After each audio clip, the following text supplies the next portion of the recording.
We are back in Too Many Men in the Huddle with your co-host, Teach and John.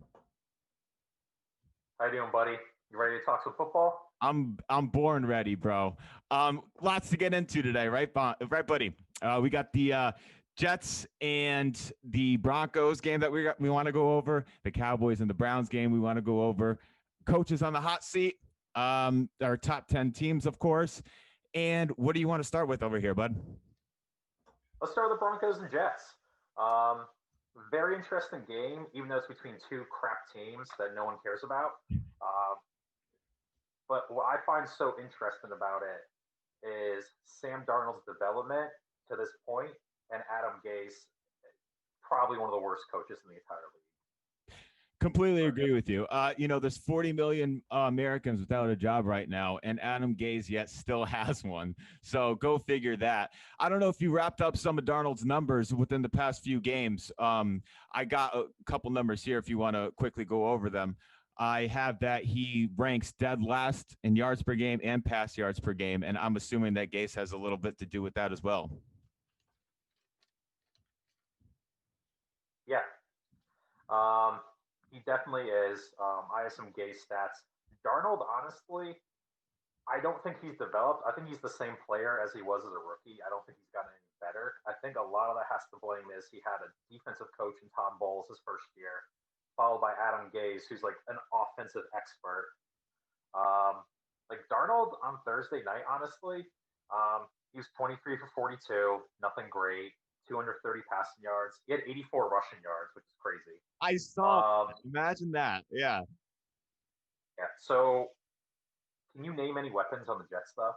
I was just going to say that I think Frank Gore's in his 70th season, so I think they have a skeleton of a running back. So that's I think the only weapon that they have that is of note, right? I mean, aside from that, look, I have some stats right here too, John. 31st in points per game, right? 31st in yards per game. There's nothing like about the defense either. Both sides of the ball are just completely inept. Darnold has 792 total pass yards in 4 games, dude. That's 198 per game. I don't know how you're going to win like that. Do you? And it's an easier league to play in right now. Honestly, it's a passing league. The rules are made to make life easier, and he's playing like it's 1985. That's just crazy. I And his yards per attempt, awful. oh, I didn't even look that one up. What is it? Do you know what it is? I looked at it the other day. I don't have it with me now. It's atrocious. It's bottom of the league. I bet it is because you know what else they're bottom in the league in. Darnold has a 59% completion percentage. Now I'm no mathematician or math wizard, but if you're okay in this league, like Aaron Rodgers, he's great. His completion percentage all time in his career, I think, is like 67. So 59, and Cam Newton's like mid 60. And we all know that Cam is not a good thrower of the football, right? He's like, he could launch it, he could, throw it really fast. He has good velocity. I mean, but his completion percentage is like 63. So for Darnold to have a 59, I mean, like I said, you're not going to get anywhere with that. Yeah, like we'll talk about Cam a little bit later. I think he's just an overall great football player, maybe not a great quarterback. I also think he came into the league a little late. Like now, they've adapted their styles to play to that type of player. You're seeing that a little bit in New England. Not on Monday because we got COVID, Right. but overall, really the big issue I see here is one, just the turnover in GMs, head coaches, draft picks that have failed over and over again. Uh, I kind of feel like Darnold's going to be one of those players that he's going to go to like New Orleans or some random team with an actual offensive coach, and we're going to be like, and all the Jets fans are going to be angry and be like, "What? Where was this player?" And we're going to be like, "He was always there. He just had no coaching." I have some numbers for Adam Gase, the offensive Can't genius wait. here. I can't wait. Let's hear it. Okay, so the offensive genius here. He's been a head coach for 5 years now. His first year in Miami, his best year, the year they made the playoffs, 24th in yards, 17th in points. That's his best season as a head coach offensively. It gets worse from there. His second year in Miami, 25th in yards, 28th in points. 31st in yards, 26th in points, 32nd, 31 with the Jets last year, 31st, 31st in points and yards. Um, I think I can roll on my bed, not know any of the plays in the playbook, and I think I can get more production than that. Yeah, They no, don't have the players or the coaching to like overcompensate for that. And I feel bad for him. He's going to either be ruined as a player, Sam Darnold, or he's going to go somewhere else and like blow it up. And we're going to be like, where was this dude? Would you have to say, Alex? yeah, no, everything you're saying is completely accurate, man. And look, when I saw the Jets Broncos game, right, I was saying to myself, wow, are the Broncos really this good? Like, are the Jets just this bad? And then it took a second, and then I said, wow, they still have Gase. And all these stats that you're pointing to, the Jets are just that bad. When was the last time they've been relevant with Mark Sanchez? I mean, seriously, when is the last time you actually said to yourself, wow, this team is actually really good at making the playoffs? I mean, Mark Sanchez was there. He had nothing to do with it because it was their defense. But Yeah, exactly. the other thing is they lost by 9 points at home to the Broncos. Broncos were playing their third string quarterback. They gave 37 points on defense. And then also, the Jets got 3 turnovers. They won the turnover battle 3-0, and they still lost by 9 points at home. That's how pathetic they were. Um, this roster, just looking at it, they have no defensive playmakers. They have no offensive playmakers. I mean, they have Lev Bell, but he's been kind of banged up. They have no line for him. I don't know how good he is compared to what he used to be. Um, they just have like this team is honestly like 5 years away. They have nothing to build on. They might have their offensive tackle Mekhi Becton. They just picked early in the first round this year. I thought they had a pretty good draft overall this season, at least, but I mean, that's not enough. They need everything. Yeah. I mean, James Carter is a good slot receiver, but that's about it. Yeah, man, I completely hear you. And look, I have the scores right here, just in case you wanted to see how bad they really are. Right, they lost by 10 against Buffalo. I have Buffalo in my Super Bowl, by the way, and you're a witness to that. They got blown out against the Niners 31-13, blown out against the Colts 30. All these are double digits. They're not even in there. They're not hanging in there. They're nowhere competitive. It's almost like they don't belong in this league. Now, I'm not going to say that, a college team could beat them. Like all these guys always say, a college team, come on. There's, this roster's filled with pros. No college team could be. How many college kids are you going to get out of Clemson? 5, maybe? All these guys are pros on the Jets. They're not that. 20. Yeah. The other guys. Sure. But look, it's pathetic. It's abysmal. They have, like, if Darnold is your quarterback and he's also the team leader for rush yards, you have some sort of a problem when you can't even rush the ball and you're relying on your quarterback to do it all. Wouldn't you say? Yeah, I agree. They've had some injuries, but even then, it wasn't really that great of skill position. I remember going into last season, it was Darnold and Josh Allen's second season, and they played week 1, and the Bills pulled out the game and they won. I remember going into the season, yeah, Belichick's getting older, he'll retire within the next 50 years. Um, Brady just left for Tampa Bay. He was getting older. I was thinking whoever kind of took over that second place in the division last year was going to be the team that's going to compete for the division title at least the next 5 seasons. The Bills beat them. The Bills made it to the playoffs last year. Josh Allen is way better than I ever thought he was going to be. He has a rocket arm. He is a fast ass white boy. No jokes about that. Yeah. He can play, and he's gotten a lot better with his accuracy, and they've done a good job building around him. I know we're getting a little bit off topic because we're talking about the Jets right now, but we've moved on to the Bills a little bit. But his development is amazing to me. He's like one of the best quarterbacks in the league right now, both rushing and passing. Just pure talent with his arm and speed. He's likable. His teammates love him. So it's just so funny that that game week one last season could dictate so much. Like the Bills, I don't know about you. Oh, well, I do know because you think they're going to be the Super Bowl. Um, I had them as a division winner pretty easily. Now I think the Pats have been better than I expected. I should have never underestimated Belichick. Dude can coach. There's no way around it. He took Cam Newton, who's been busted and broken the last 2 years, and he looks just as good as he's ever looked. Um, they have a lot of players that decided to opt out this season. I don't really see much difference. Like I don't know about you when we get to the Patriots, maybe a little bit, but right now, like they're going to be one of the 7 playoff teams in the AFC. Like I absolutely see that. I think the Bills will still win the division. I just think they are the more talented team right now. But the Jets, they're going to be fighting. They're going to definitely be a top 5 pick type of team.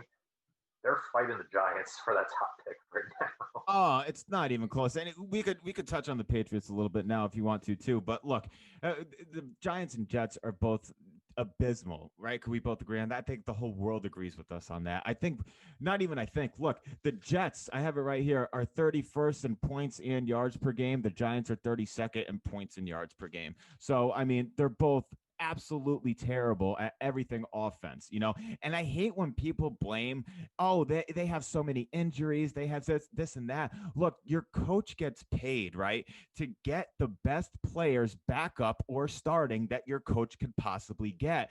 At some point or another, if your team has been lousy for X amount of years, like the Jets and Giants have both have, at some point you got to start pointing to the coach, because it's just terrible at building your players up to be what they're supposed to be. That's me. I don't know.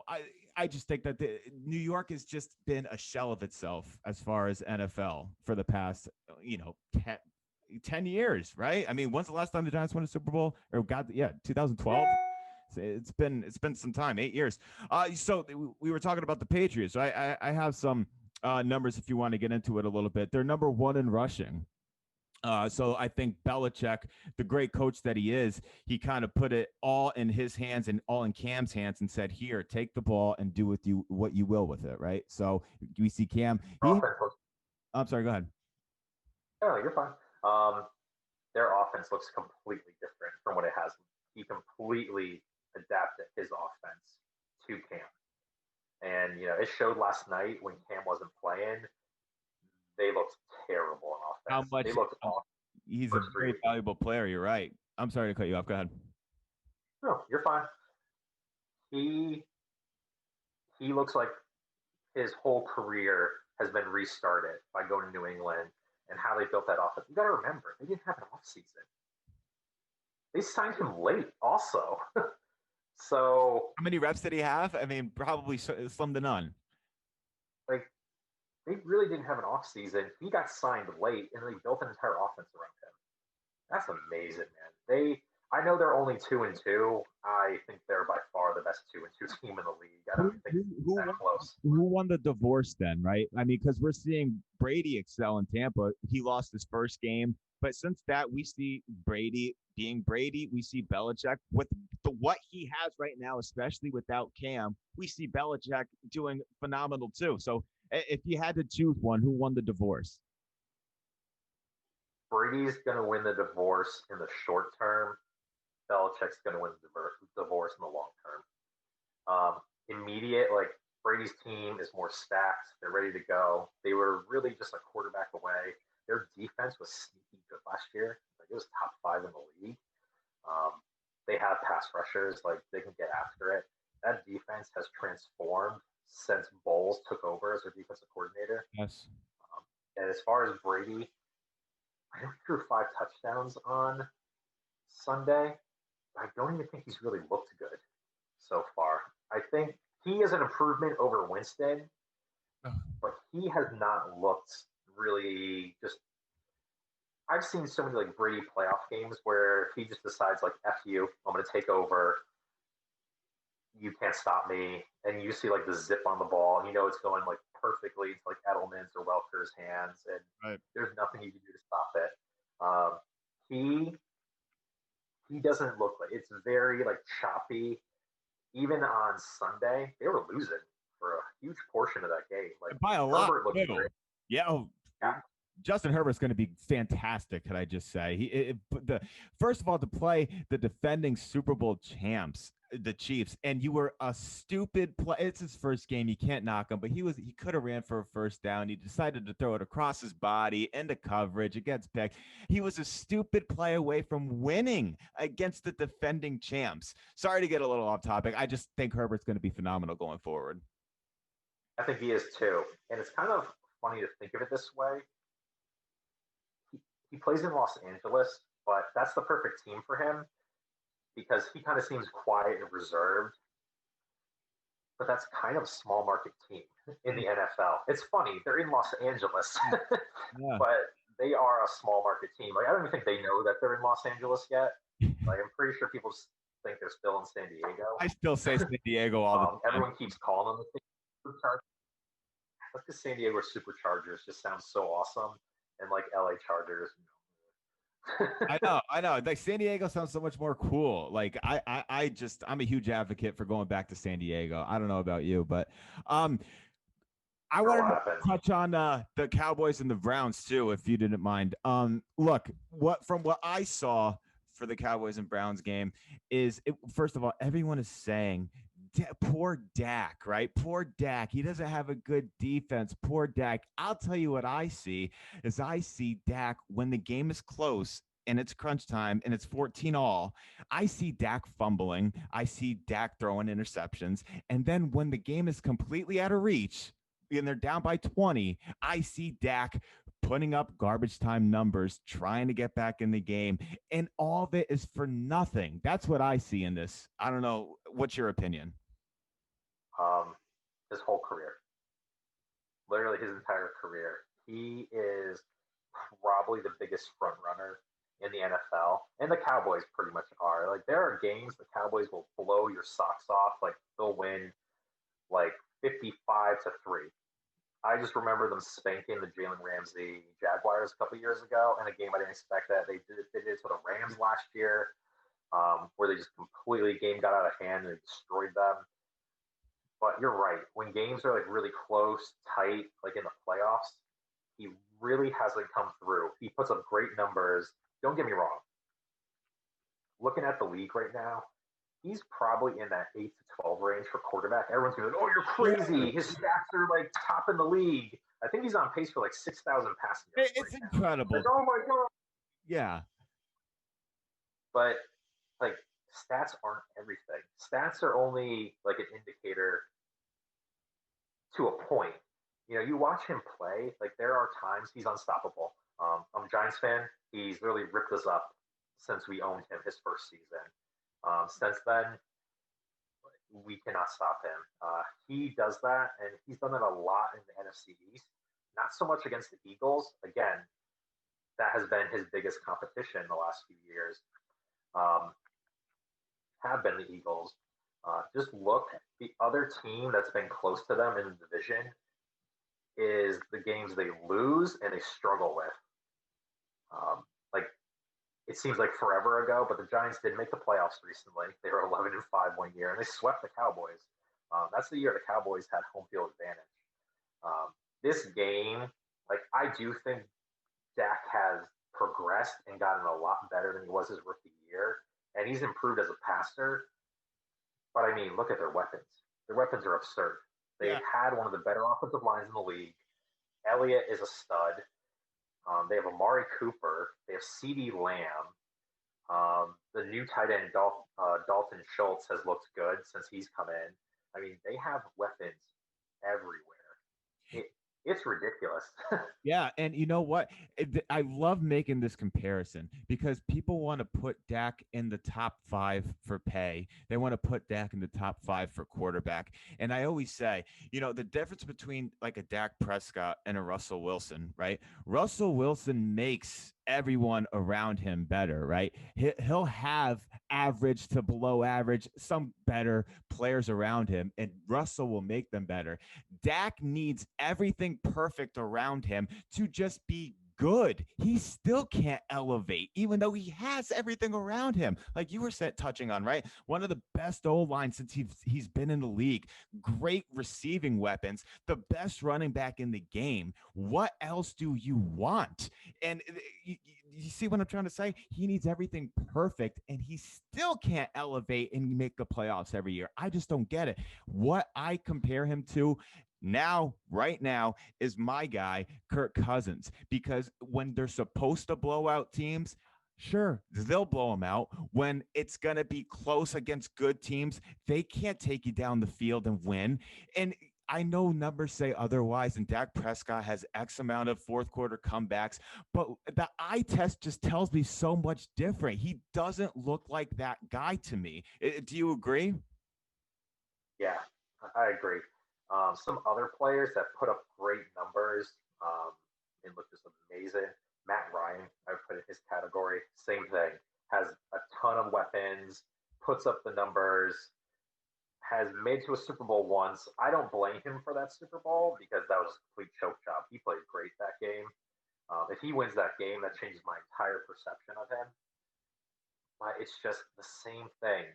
Can I just add to that real quick? Speaking of Matt Ryan, I put a couple other quarterbacks in that category, right? I have Kirk Cousins, Dak Prescott, Matt Ryan, Matt Stafford, and Phillip Rivers. They all have that same sort of, they could be extremely good.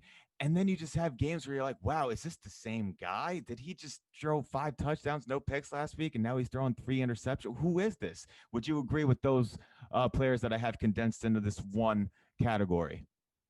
Yeah, pretty much. Like they're packed in that group, and um, there's definitely like a high elite level of quarterbacks, Yes. and then there's a big gap, and then the guys you're talking about, they're in that gap. There's really like people get so mad about this. There's really only ever like four elite guys at a time, ever. I mean, Mahomes, Russell Wilson. You probably have to keep Rodgers in there, even though he's getting older. He's Yeah. great. Yeah. Uh, And I would put Lamar Jackson in there because he yeah. plays quarterback. Yeah. He plays quarterback. I think he's kind of in the Cam. He's like Cam on steroids with speed. I'm not saying he's on steroids. Calm down, everybody. He, him to me, he's in that group because he has improved as a passer. I remember watching him play at Louisville when he first got there, and I mean, Alex, he looked like a wide receiver throwing passes. Like if you made Jarvis Landry, I know he threw a beautiful pass to Odell this weekend, but if you made him play quarterback for the entire game, type thing. That's what he looked like when he first got there. Then he built up. He won the Heisman. Then he got a little bit better. You have Polian saying, he should switch positions to a receiver, which is like the most absurd thing ever. Come on. You should always, yeah, you should always build your offense and build your team around what your players can do. There's too many coaches that are like, do it my way or the highway. And those are the worst coaches. Adam Gase is a perfect example. It's his way or the highway. Yeah, he doesn't adapt. Belichick adapts all the time. Think of Belichick's offenses. He's a defensive guy, but he also goes in on that side. Like it's his offense. In the beginning of Brady's tenure, run heavy, ball control. Then they got like Moss and Welker, and they were like pass happy, down the field, bombs, big chunk plays. Then they went to like two tight ends, and they had Gronk and Hernandez, and they kind of more balanced. Then they moved back to like a heavy run game. Now they're doing basically like a read option offense with Cam and the running back. That's what you need. That's why he has been so successful for so long. You have to make adjustments. The league is always changing.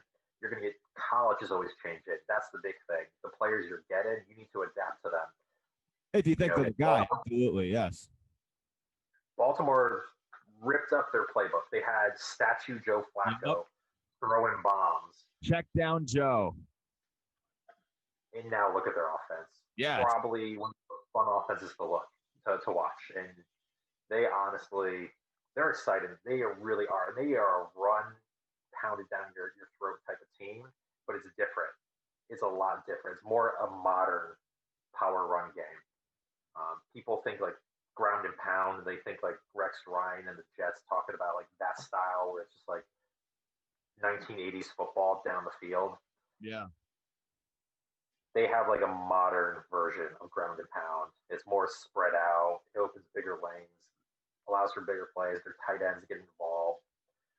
They have big receivers that can go up and get the ball on the outside.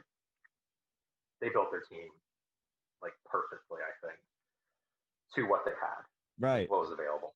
Yeah, absolutely. I 100% agree.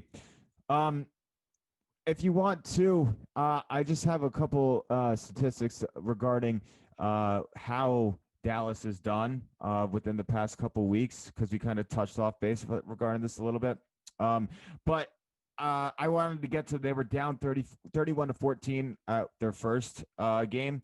I mean, their second game, I'm sorry. And then they were down 41 to 14 the last game that they played. So is this more of a coaching thing? Is this more of a Dak thing? Is this more of a defense thing? Because, look, you know, I wanted to get into coaches, tail this off from coaching because Mike McCarthy, I don't think it was a good hire, to be completely honest with you. He's 1-3 so far in Dallas.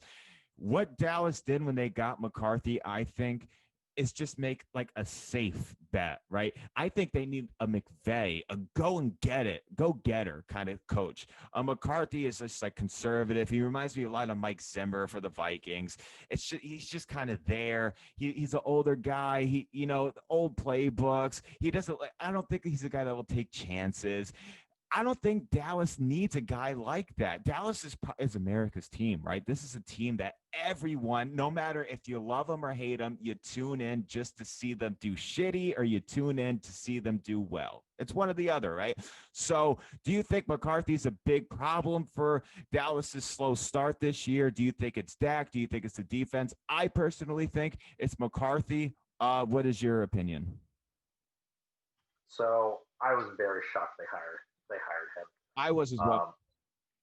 Um, I knew he was going to get a head coaching job this year, and he deserved it. Like his record was good in Green Bay. I know it went downhill. I know he had Favre and Rodgers, but they won a lot of games. They won a Super Bowl. They were in a ton of NFC Championship games. They were in the playoffs. They are pretty relevant, relevant every single year. I don't think he's a problem yet. I don't think this is the start they imagined. I think they thought they were going to be 3-1, 4-0 with their talent. The defense has let them down. They haven't been starting fast. Like you're talking about the Atlanta game, they were way, way down, and they came back and pulled that out. This game, they're down 41 to seconds, John. Just give me 2 seconds. Just speaking off what you just said, I just want to throw it out there. You just said that they started slow. Don't you think that's an inclination of coaching? Because if you start out slow for 4 straight weeks, is that not coaching to get your team pumped up for a game 4 straight times? Or no? Yeah, I mean, it is if it continues. Okay, fair enough. You have to look at the season in like 4 game blocks. Their first 4 game block was not good. We have to see how they do in their next 4 game block. But I mean, like if this continues, then yeah, it is a problem. Their defensive coordinator, Mike Nolan, he was the Giants' defensive coordinator in the early '90s, mid '90s. He's been at the 49ers as a head coach. He's had some other like DC jobs and everything. He has not adapted his defense to modern day. They have some players and they have depth. They signed some like really former All Pro veterans to fill out their depth. They've lost them though. I mean, pretty sure Gerald McCoy's out. They've lost some of that depth, but they still have enough players. Van Der Esch is hurt. They still have enough players to where they get 49. They gave up 300 rushing yards this past That's week to the Browns. incredible. A 50-yarder to Odell, a wide receiver. It's incredible what this team is allowing. They're scoring too, sure. So, and I think Dak threw for, 502 yards. That's kind of crazy in its own as well. But my goodness, you're giving up the most points in the league by far. I know a lot of teams are scoring. There was no preseason. I get it. There's teams that are like going above and beyond the Call of Duty for the first few weeks because they didn't get their preseason in. But man, Dallas looks like it's a free for all on the defense, no? Yeah, they are lucky the division they are in, even with as bad as they've Every year. played. Yeah. Yeah, they are real lucky. Um, I think they're still going to turn it around because I know the Eagles beat the hapless 49ers. Like 49ers don't have anyone playing right now. Yeah, I They know. are beat up. They need to get Garoppolo back. Um, he is a lot more important than we realized, especially with what they have. They've been banged up. I think they've actually overachieved considering the injuries they've had. They haven't really played anybody, but that's besides the point. The Eagles, though, even winning that game, they tied the Bengals the week before. They lost to Washington in week one. Uh, they just have not looked good at all. They have been probably one of the more disappointing teams for the last 2 years. Going into last season, I I hate them. I don't want them to do well. But I had them go into the NFC Championship game. Um, like I enjoy the Eagles being bad, but I was just looking at their roster before the season last year, and I thought they were going to go far. Now I kind of learned after last year, and they did make some good moves in the offseason, especially in the draft. Picking Jalen Hurts is looking better and better every day because he might actually end up being Wentz's replacement in a year or two if he doesn't start picking it up. I think Wentz is incredibly talented. He puts up good numbers, but there's just something off about it. I was just Um, going to say that. You said it beautifully. There's just something off about it. Dude, every time I look at him, the eye test and the stat test will tell you two different things. I know his stats are not great, but then when you look at him, doesn't he look like he's playing scared? He does not look comfortable. When he runs it, he looks like he's afraid he's going to get injured. I think all this injuries that he's had in the NFL, it's in the back of his mind.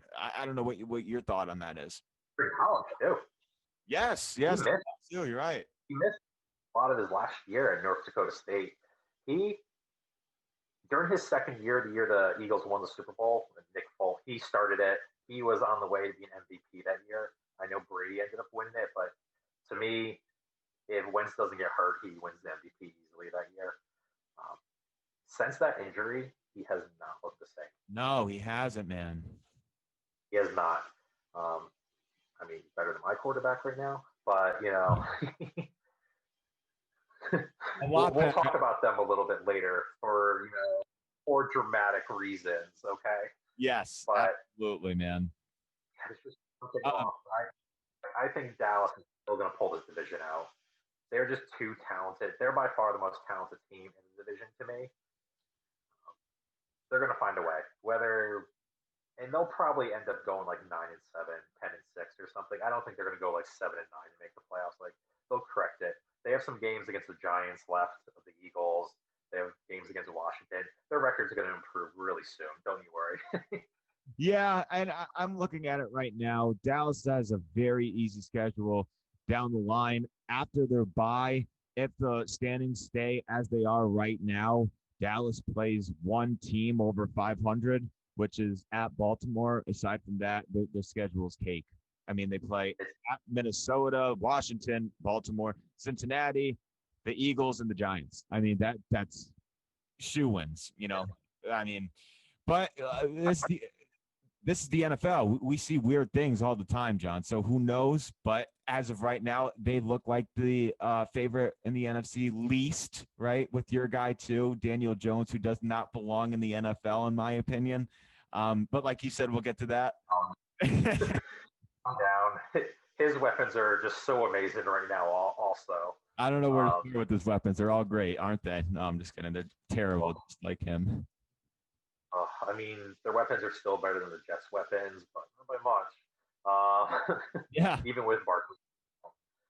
Yeah, I just think I feel like the Cowboys they'll course correct over the season and they'll end up making the playoffs. Do I really expect them to do much in the playoffs? No, they might win a game. This new playoff format's going to be really interesting this year with the 7 teams and only I'm the one excited. bye. Yes. Yeah, I was so excited too. I was like, maybe the Giants can just go 8-8, just like sneak in. Oh, nope. Yeah, you got some. Nope. I was kind of excited too. And imagine this. I'm only touching on this for 2 seconds because imagine before the season, the Vikings were actually a favorite to win the division. Imagine that. And now they're 1-3. Rodgers is just an MVP candidate right now. He doesn't even have a pick. Do you know? I looked up a stat too. How many pick sixes Rodgers has in his career? Do you know? Oh yeah. Two. He has two pick sixes in his entire career. I just thought that was insane, so I wanted to share it with you. But Matt LaFleur definitely is not on the hot seat because of the Packers' hot start. But I could tell you a couple coaches who are: Adam Gase, Dan Quinn, and one who just got fired, Bill O'Brien. Before the season started, Bill O'Brien had 52 wins and 44 losses. He ended out 52 and 48. He hit the postseason 4 out of 6 times. So people are looking at this like, in 6 years, he didn't do anything. He got you to the postseason 4 out of the 6, and he actually won you 2 postseason games.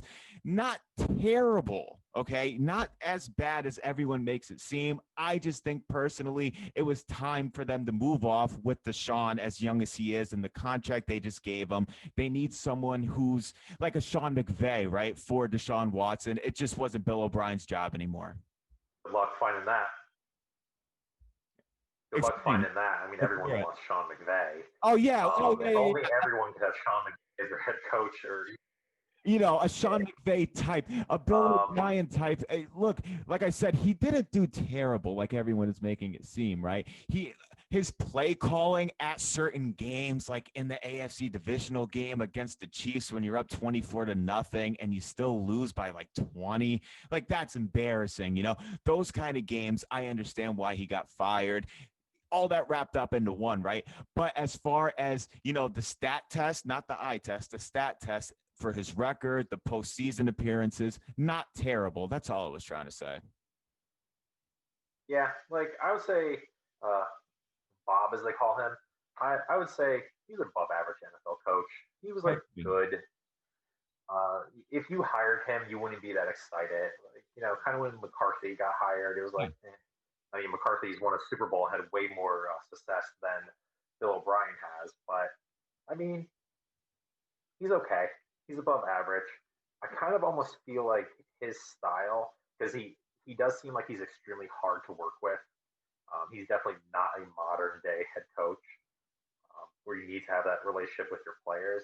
Um, you know, another Patriots assistant Yeah. trying to act like trying to act like Belichick the GOAT. Belichick has the rings. He can do that because he's won over and over again. You know, players want to either look good and put up numbers, or they want to know if they're going to win. Um, Belichick you're going to win with. I know we've been like licking his balls this entire podcast, but That's the truth. yeah, I know it is the truth. I almost think Bill O'Brien, he really should maybe go back to college, take a year off. He definitely needs a refresh. I bet you Texans fans wish he got fired before they traded DeAndre Hopkins. Hmm. But, I mean, I actually don't Bill have a O'Brien, problem with Hopkins. I just think the returns they got for Hopkins and Clowney were terrible. right. Like, if they played that correctly, they should have walked away with like 2 first round picks. I thought they gave up way too much for Tunsil. I mean, Tunsil's a good player at left tackle, Yes. Very but I good. think they gave away way too much. Um, And now they're Deshaun. Yeah, no, here I hear you. And if I'm not mistaken, Bill O'Brien also took over the GM role as well, right? So he actually made these calls of Yeah, trading Hopkins. That's not that good. So aside from Bill O'Brien, who's already fired, there are two other coaches we wanted to touch on that are in the hot seat. Who did you have? Adam Gase. We did talk about him extensively. His overall record is not that bad. He's 30 and 38. I mean, that's not good, but it's not as bad as you expect it. Um, he has a weird stat that I couldn't find behind this time, but he's his point differential as a head coach is ridiculous. Like I forget there was a year in Miami where they either won barely or they got blown out by like 30 points. And So his point differential is extremely bad, is what you're saying. that's also just if that constantly happens where you're getting blown out, that kind of means you're not prepared or you're being out coached. Yes. What is the point? Do you have 7-13 with the Jets? I went 9 last year. Good. Yeah, I'm sorry, John. Real quick, I was going to ask if you have the number on you for the point differential throughout his whole career, or do you not have it? I don't have it right now. I know it's bad. It's like really atrocious. We already talked about how low his offenses have been ranked. He basically got a head coaching job because he was Peyton Manning's offensive coordinator. I don't know if you know this. Being Peyton Manning's offensive coordinator, like you or I could do it because Peyton calls the plays and picks the plays and decides what to change. So Peyton was the offensive coordinator. Adam Gase was the assistant to the offensive coordinator. He just had the OC title. And he's been riding that for his entire career. They had really explosive offenses in Denver, but again, it was Peyton's offense. Peyton called the plays. He made the adjustments at the line. He's in the NFL. I mean, I'm not saying Gase is stupid. He obviously knows something about football. All these guys do. Yes. Even the one, like the most pitiful coaches, yeah, they know something, but I cannot see him get another head coaching job in the NFL. His attitude, and he has the crazy eyes. I know you know about that. Like yes, like he's scary. Like if you saw him in a dark parking lot at yes, you saw him in a dark parking lot late at night, you'd be like, oh shit, I'm gonna die. Hope he doesn't find where we live. Anyway, gotta get out of here. Yeah. Oh, that's hilarious, dude. So he definitely needs to go. I think that team has a lot of rebuilding to do. The Rams. People forget. I'm sorry. Go ahead. Yeah, they started off awful last year. They actually won games down the stretch last year to make him 7 for his 7 wins. I think they were like 2-7 or something, and they lost to the winless Bengals. I was gonna say, kind of like the Rams, right? Like they gave up a whole bunch of picks. Their time is now, right? So in 4 or 5 years, they're going to be bad, and it's going to take some time for them to rebuild, right? The Jets are the complete opposite. It's going to take them 4 or 5 years just to get the ball rolling, it feels like. I mean, to get a new head coach, to get weapons that Darnold needs, to rebuild your defense. I mean, nothing is firing on any sort of cylinder at all right now for New York. Is there anything else that you wanted to add to with Gase? I mean, I know Jets fans have hated the Gase hire since the day he got hired. So it's more the same. The worst part is that the Jets ownership got to see him coach inside their division for 3 years. And then they hired him. What an inept franchise. I mean, they say they won a Super Bowl in 1969. Yeah, I don't believe it. It would be 69 too. Yeah. I also have another coach that's on the hot seat, man. Dan Quinn. I mean, honestly, I know I said it already, but seriously, there's 40 million Americans without a job because of COVID. Yet Adam Gase and Dan Quinn both still have jobs. Dan Quinn, again, eye test proves different, right? He's 43-41. After last night, he's 43-41. 3-2 in the playoffs. You got to a Super Bowl, and then the eyes like this, and then it gets that big because the eye test you got to look a little further into it, and then you see, okay, well, he's 3-2 in the playoffs. He's over 500. How did he lose in the playoffs? Right? We all remember the Super Bowl loss. Both other times he was in the playoffs, he was losing at the end of the half and never made a game out of it. Since Dan Quinn's entrance in Atlanta, they have only came back from a halftime lead 3 times. Once they're losing at half, you could call it quits. They're not going to win. And that's the eye test that I see. Quinn when you look at it from afar, he's not a terrible head coach. When you see him on the sidelines, he's always hyping the team up. He looks very into them. The players seem to love him. I remember Julio Jones last year had a quote, "This man has done everything for us." For people to say that he should be fired is absurd. The players love him. He's a great guy to be around as far as the NFL. But when you can't win games, when you're not even in them at half and you don't even make a game out of it, why are you still here? Again, excuse me, they were up 28-3 in the Super Bowl, and we all know what happened there. That shouldn't have happened. And the other two times you're in the playoffs, you don't even make a game out of it. Plus, the two games, there's never been a team to blow 15 plus point games in the fourth quarter ever. Atlanta did it twice and back to back weeks this year. Isn't that it's absurd? So Dan Quinn, again, he might land a job somewhere else in the NFL as a coordinator. This job just is not for him. I think Atlanta needs to move off him. I don't even know before the season started how he even still had a job. They started out 1-7 last year, and they won down the stretch. Incredibly went 7-9 after beating the Niners in San Francisco, beating the Saints in New Orleans. He did something to make his team 7-9 after starting out 1-7, but I think that they need to move off of him. What do you have a take on it? Well, yeah, my take on the whole thing is that I do think it's time. I'm actually really surprised that he still has a job. I thought he would have gotten fired after last year. He did save his job by, winning a lot of games down the stretch last year. I kind of think they're in a tricky spot though. They have a lot of older veteran players on big contracts. They kind of have to win now. Like they don't have time to bring someone in that's going to take 2 to 3 years because Matt Ryan's career will be over by then. Yes. Julio's career will be over by then. Yes. Like, so I kind of think the time to make that move was 2 years ago. It's hard because they made it to a Super Bowl.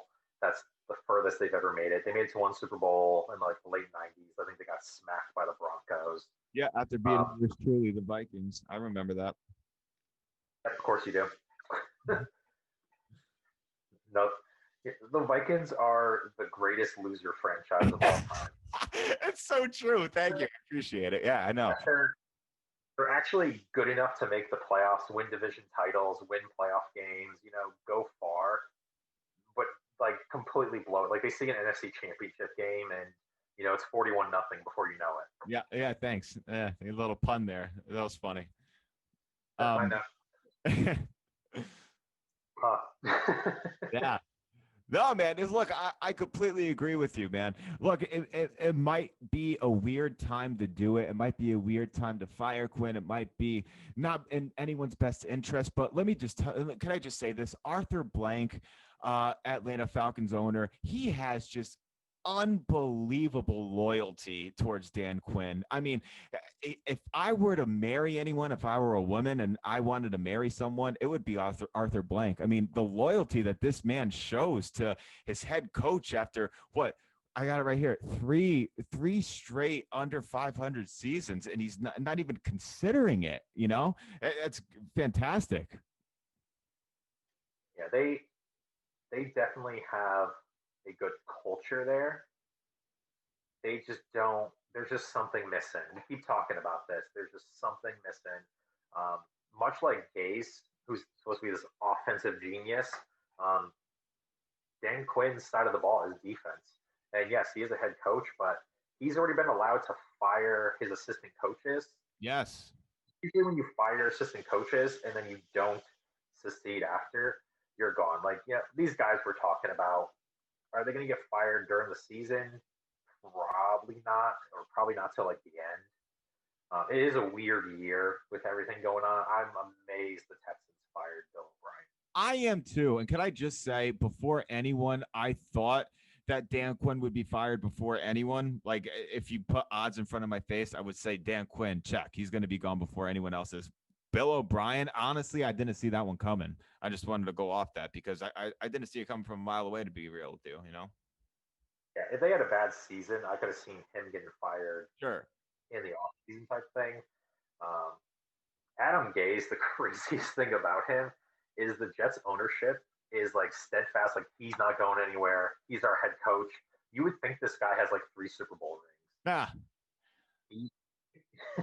He has 7 wins for them, I like overall in 2 years. I feel like they're purposely tanking for Trevor.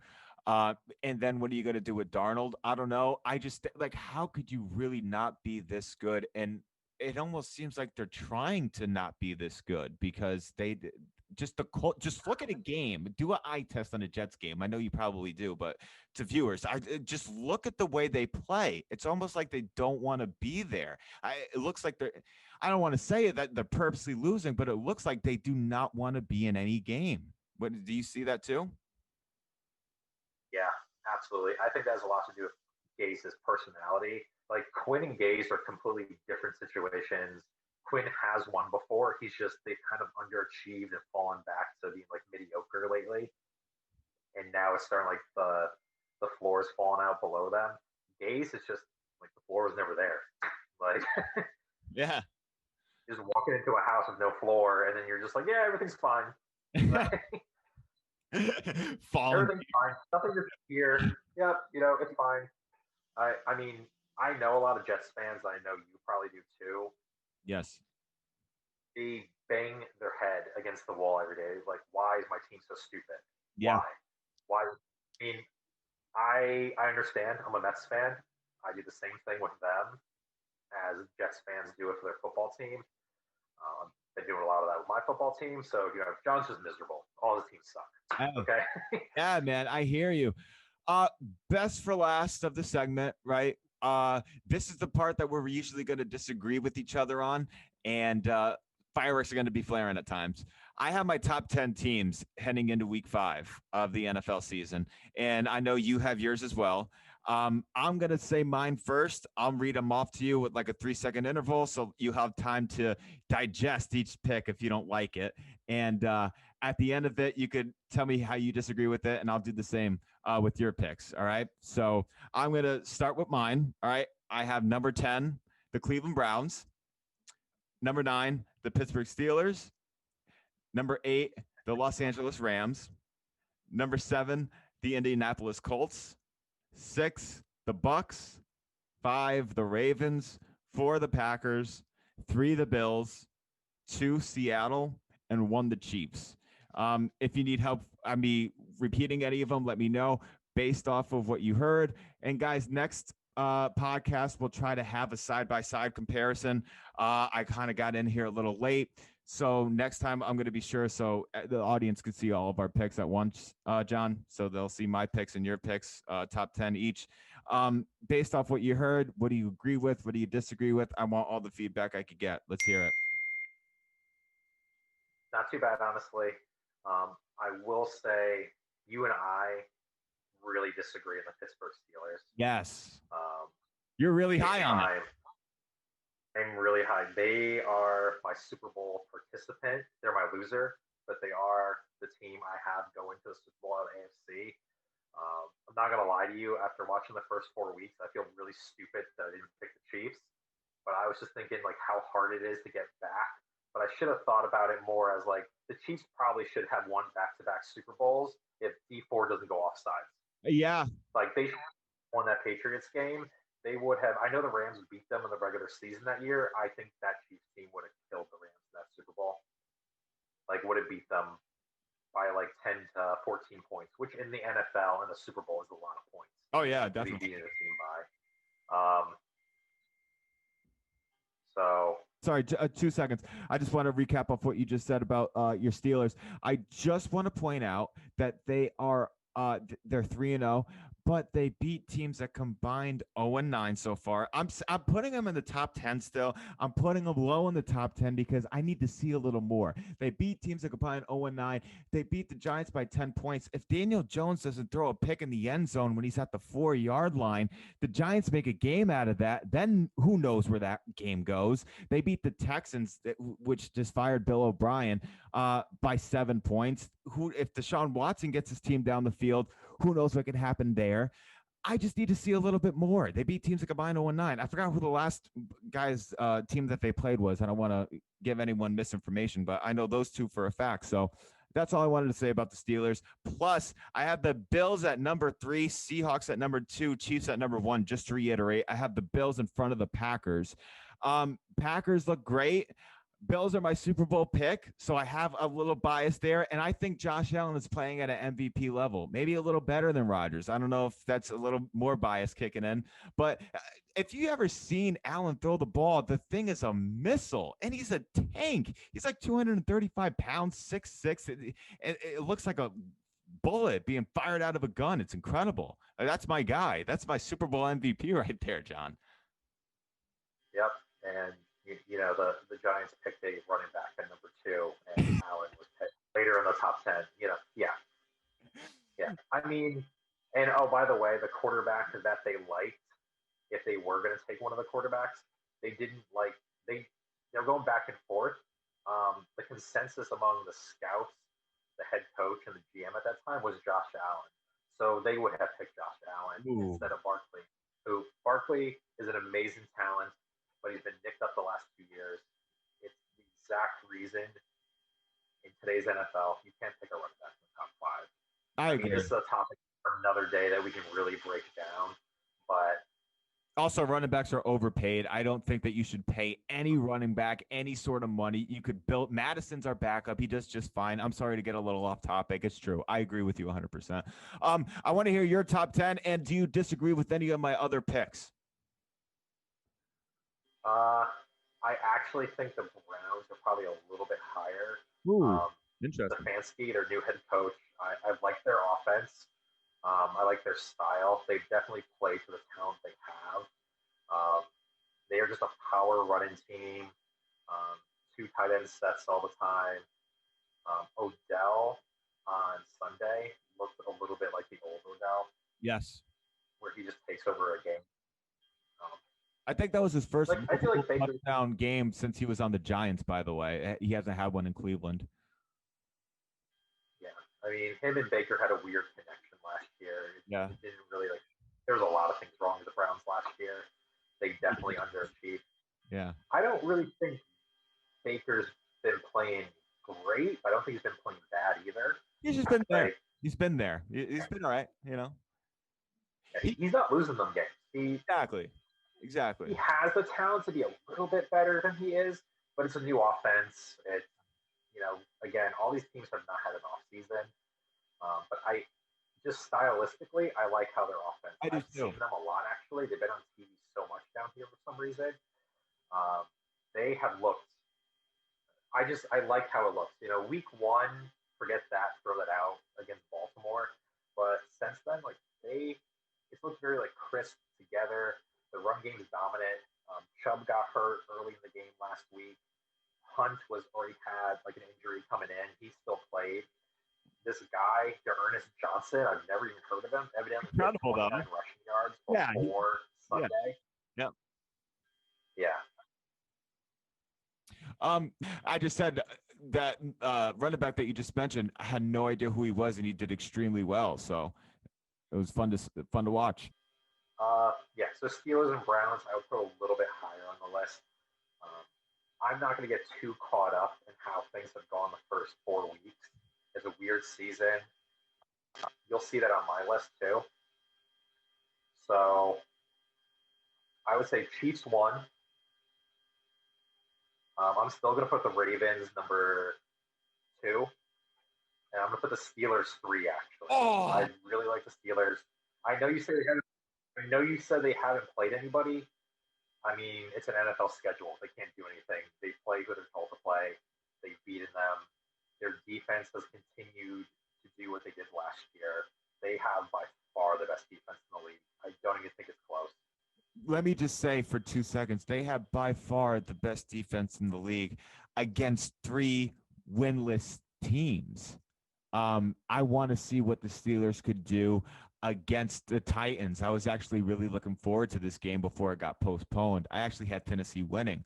So I want to see what the Steelers could do against a better team. Um, instead of, yeah, their defense looks great against these winless teams, but what could they do against a mediocre to better, uh, offense? You know what I'm saying? Uh, yeah, like I understand that, but their defense was dominant last year.